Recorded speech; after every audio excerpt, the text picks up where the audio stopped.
Hello दोस्तों, आज के इस नई वीडियो में आपका स्वागत है। तो हम जो है नवरात्रि का सॉन्ग रिमिक्स करके लाए हैं दोस्तों, जो काफ़ी वायरल और ट्रेंडिंग सॉन्ग है। समर सिंह का है, जो टाइटल और थंबनेल देख के समझ ही चुके होंगे और थोड़ा सा सुना दिया इंट्रो में।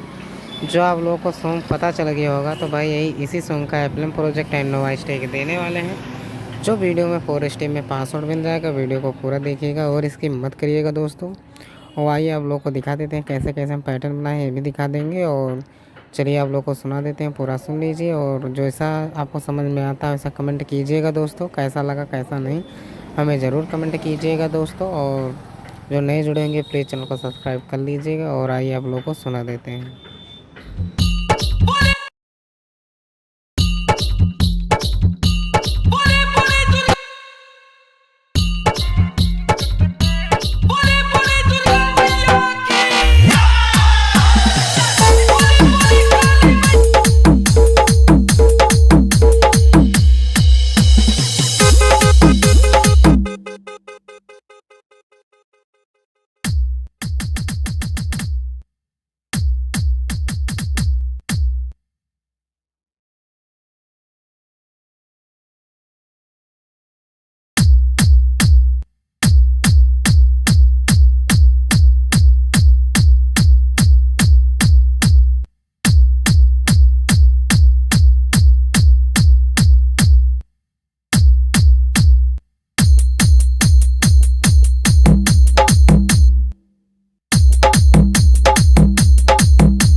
Muskan Bazaar.